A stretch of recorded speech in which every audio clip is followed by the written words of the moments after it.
President of the German equivalent of the CBI said defending the single market must be the priority for the EU, and the President of the German Employers Association says the cohesion of the remaining 27 member states has the highest priority. It doesn't sound like they're putting business ahead of politics. And the President of the CBI, just after the referendum, Markus Kerber, said it would be in no one's interest to create trade barriers and introduce tariffs. But there are two bits which are still misunderstood. On the UK side, I don't think there's a full understanding that economic interests are incredibly important, but they try to achieve the economic interests with a cohesion of the 27. And once we look at the trade deal, I think you will find that different interests will raise their head in different countries. The German car industry is as big a lobbying group as the financial sector is here. And the second thing on the UK side, I think the European Union has its own problems. The banking crisis is far from over, but the big rifts which are going on is the EU is currently losing its second biggest net contributor. And countries like Germany want a deal with the UK, which is a free trade open market deal, where there's other tensions within the EU which want to become more protectionist.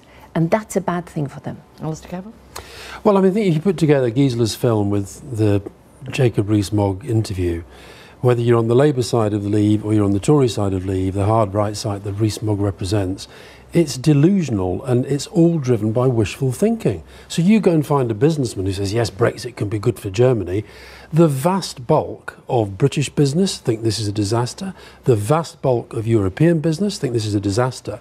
But one of the many delusions on which they ran and won their campaign was this idea that they need us more than we need them. It is not true. Well, let's look at some of the numbers on that. The EU sells about £80 billion more in goods and services into the UK than we do to them, and Germany has the biggest trade deficit with us at about £26 billion. It is in their economic interest. I'm not saying it's not. Of course, it's in everybody's interest to get a good deal, but it is a myth that they need us more than we need them.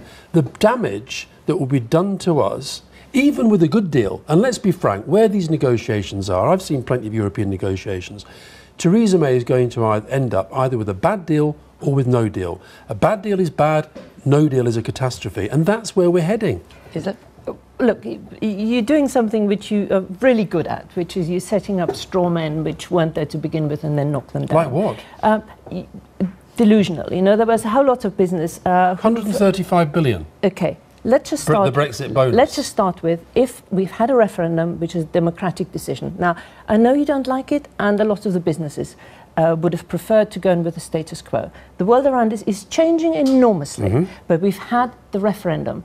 Undermining political institutions is in no one's interest, because I happen to think that it's functioning democracies which produce economic prosperities.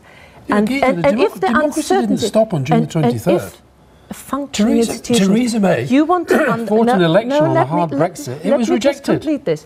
If they're currently the process of implementing, and business, as we heard from BMW, they want certainty. So trying to undo last year because you didn't like it will increase the certainty. I'm not saying that. There will be elections, European elections in 2019. There will be a change of the Commission. There will be a change of the Parliament. We have got a narrow window to implement a mandate of a referendum which Parliament voted for the terms. It voted for the implementation. So rather than you encouraging other countries to actually undermine this country, how about you and I working together and get the best deal? Because we totally disagree. We totally disagree. And the other you don't want a good deal? I mean, you must be prepared to work with people to get the best deal. I'm much in favour of a good deal, and I could actually give them some advice as to how you get a good deal. The first thing you do is you have a cabinet that has an agreed strategy. 18 months in, they don't have that. But you're undermining the deal. I'm not undermining the deal. Yes, I'm continuing to pose questions about what they're trying to do and how they're trying to do it. And I'm also trying to say, because this is democracy, democracy is the ability for Parliament, which is not doing its job properly, and the public to keep scrutinising, and if they want to change their mind, having the right to do so. But you were tweeting yesterday encouraging the Taoiseach, the Irish Prime Minister, to play hardball with the UK. Absolutely. That sounds like you're undermining the UK's position. Whose side are you on here? I am on the side of the UK. And I fundamentally worry that if we go down the path that Gisela and her friends are taking us down, and Theresa May and Boris Johnson and Michael Gove and the rest of them, this chaotic, shambolic negotiations, we are going to do fundamental, lasting damage to the country that I love. I don't care about the European Union, I care about Britain. And we're going to put in tariffs, massive costs. You talk about customs. Did you know that the CBI did a paper the other day? If every lorry going through the ports today was stopped for just 2 minutes, we create an instant 17-mile traffic jam. These people, they don't give a damn about the facts. They've got their ideology.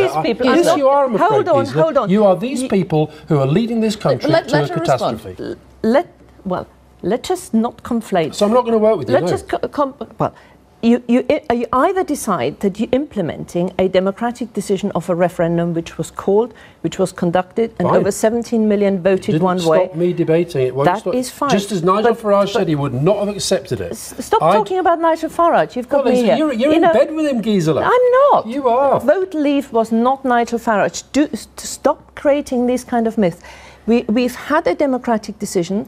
We hear from business, as we did over in Germany, that there's no desire to punish the United Kingdom. Correct. There's a battle That's because they're behaving reasonably. There's a battle of protectionism and free market going on. If we implement this property with almost as good as zero tariffs, give business the kind of certainty they want, then we can get a good deal. Wishful thinking. So you want a bad deal to prove you're right? I'm saying you're driven by wishful thinking. But the way you're going to get no deal. Hang on a second. Gisela Stuart, you're saying that business will intervene to prevent things like tariffs being put in place. They're leaving it a bit late, are they not, to come and start putting pressure on? No, I think what you will find is business is actually laying out the kind of things which they need to get those kind of deals. And, you know, I can find as much fault with the speed of the progress. But what I do resent, I really do resent, is that you're actually encouraging other countries to undermine this country to get a bad deal. Let me say why I spoke out in support of the Irish Taoiseach. Because I spent a lot of my time with Tony Blair and his team on the Good Friday Agreement. These people who are driving this hard Brexit without ever thinking that through, still no answer on how you do Brexit in Ireland without a hard border. And I'm saying I think the Irish Taoiseach is absolutely right to call out this government on the incompetence, the fact they haven't thought it through, and they're putting the peace process at risk. I will keep saying that because it's true. But you accept the result of the referendum and that we will be leaving the EU? Because shortly afterwards you were calling for a second referendum. Wait a minute, I accept the result of the referendum, but I do not accept that we're necessarily going to leave, because I think the country is entitled to change its mind, and I think as the chaos mounts, as the costs mount, as we see more and more incompetence, as the lies that we're told can keep getting exposed, the public is entitled to change its mind and will change its mind. Gisela. There's absolutely no evidence at the moment that... Come out with me. Would you like me to finish the sentence as to what you think there is no evidence? Okay. Carry on. That there's a changing of mind happening. There is a crystallization.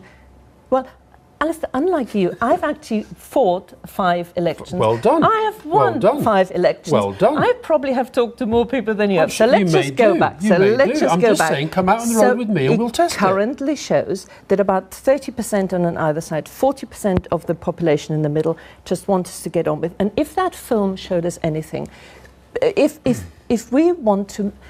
You want to make it a self-fulfilling prophecy that it's a disaster. I don't. No, I don't. I want to implement a deal which is good for British jobs. I want one where we address some of our structural fundamental problems.